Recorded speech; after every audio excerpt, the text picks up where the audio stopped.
way around the whole concourse of the stadium, completely unobstructed view. If you were buying a normal ticket, you'd be paying top prices, really expensive. I mean, probably you can't buy that. It's even closer. Best seats. Yeah. Best seats. They're free, step free. You can bring a carer out. They're amazing. We've got a specific full-time lady in a wheelchair. She's a wheelchair user herself who's had disabled contact. And we're constantly getting better at that. We are the best in the world for disabled fans. I swear to God. And we write about it, no one's interested. Yeah, because everybody's in black, like in dark things, not in positives. But that's, so what I try and do is push the positive. So get the club known, number one, which we've done, I think now. Okay. Then it's push the positives, push this stuff we do with disabled fans, which is great. We've got a big program we do with local orphanages. As you know, Russia's got a big problem with a large number of orphans, which is improving. A bit like from the 90s, it was really, so we do a lot with local orphanages. We invite kids to training. Again, free tickets to matches. We do loads with that, and we push that out as much as we can. And anything positive, like we do a litter picks in the community, we really push it. So anything to improve our image, we do. But unfortunately, we have to, my job is to fight back. Because in the Russian media, that stuff wasn't picked up on. No one cared. Because everyone could read it because it was in Russian. Yeah. So everyone could see, thanks for respecting tradition. Okay, maybe it meant that, maybe it didn't. But everyone could read it, so there was no story. But for me, it was the whole, especially Brazil and England and America.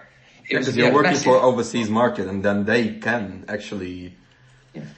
I mean, and Russians are very patriotic, very proud.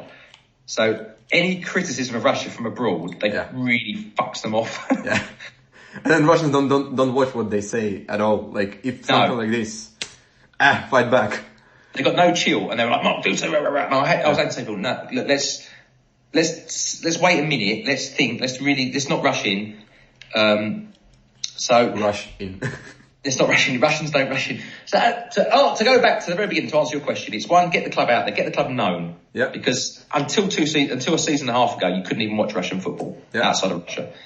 Then it's improved the club's image because of this negative stereotype going around and this anti-Russian thing you get online. So it's improved the club's image, get the club known, and then it's sort of push tickets, push the brand, push sales, push the news, get people into state. Because like I say, the fan base, I know you're going to say this, we've got 50,000 foreign students, I think, studying St. Petersburg. And most boys your age, half of them are male. Okay, I shouldn't be sexist, but, most young men love football. Yeah. Get to the stadium, come and watch matches. Yeah.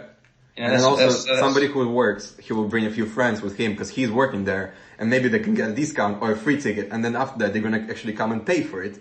Yeah. So it's all outreach and stuff. That's what I'm gonna go a little bit from the interview. While I was making Glitch review, there is a club called Chievo Verona in Italy. They have nearly no budgets. And the biggest problem for them is that they have two clubs, Hellas Verona and Chievo, and Hellas is back in the history better. So everybody supports Hellas. And then Chievo, what they did, they were like, okay, we have no choice.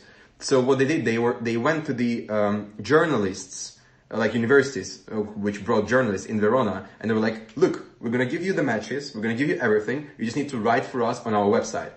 And then while they were writing, what happened is all their peers went to Chievo, and now Chievo is more like, a young team.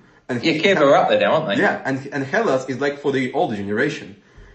So, that's why I like sport marketing, because you never know how it's gonna work and when it's gonna happen.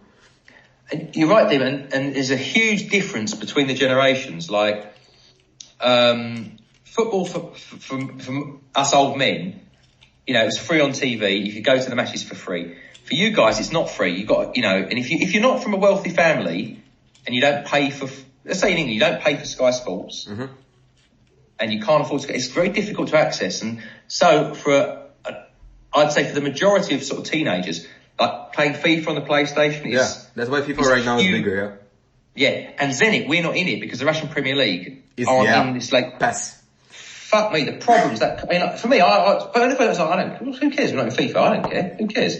And then it was like, oh my God, this is really important to young people. Okay, so actually we're going to speak about this, like Richard, next question is like the trends in branding globally. So like how important is brand equity? We already kind of spoke about it. Like the brand, as far as I understand, brand awareness is the biggest right now, and then brand loyalty is coming there. But what are the trends? Because for example, like FIFA coming, and then brand is more like if you're strong in FIFA, you're strong in real life, and so on. Like which trends do you see? Well, so that FIFA one is the one that's hitting me now and hitting the club. Because football, it's becoming so inaccessible for people, young men. Like you look at average attendances. If you watch any Premier League game, you look into the crowd, it's all 30, 35, 40-year-olds. Because they can afford it, yeah. Yeah, who can afford it. You don't see boys your age. You see a few, but not many. Whereas back in my day, it was mostly young guys. It was mostly 14, 15, 20-year-old guys, and it's not anymore. So those guys are... They grew up. They grew up, but they've not been replaced. Yeah. So those guys are, guys like you, young and younger, are getting their football fix from FIFA. Yeah. And then Zenit not being on it is a big issue, because these guys, you speak to some of our blog, or one or two of the bloggers, you say, why do you support Zenit? Oh, because I played them on FIFA in FIFA 2008 or FIFA whatever. And they had, there was the team with Arshavin, and you go, so I really like Zenit because of that. Whatever. So there is a risk of that missing out. And I said to you before, the trends. So Snapchat, I mean, I don't know, I can't figure it out, but that is a big thing for young people. So social media coverage and so on. Social and news, like Facebook social media is dead, So like trendy social media.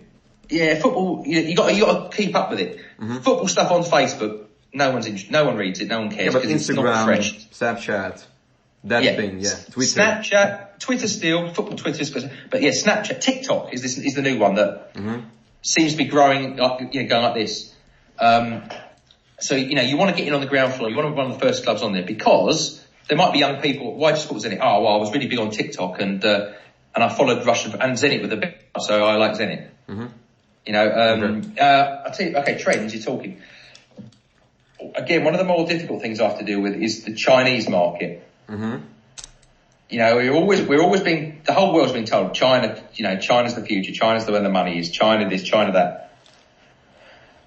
And we've tried to push our stuff in China, but Google's banned, Facebook's banned, Twitter's banned, YouTube's banned. They're not allowed any of our social, nothing. Yeah.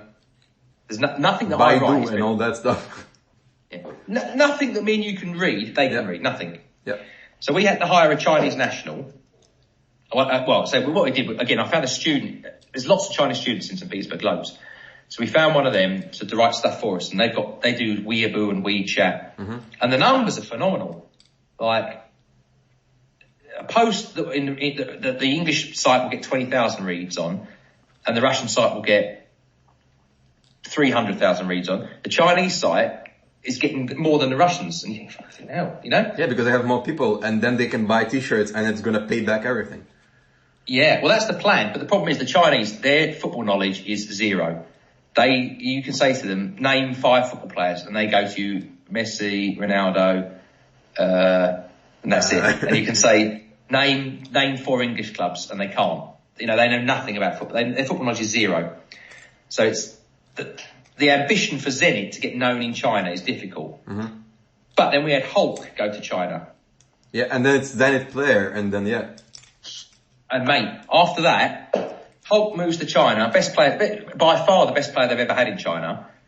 And we had 4 or 5 groups of Chinese journalists come over to St. Petersburg, and I had to show them around to answer their questions. And basically, they knew nothing. One guy, he'd come over, he was meant to be China's top football journalist. Meant to be.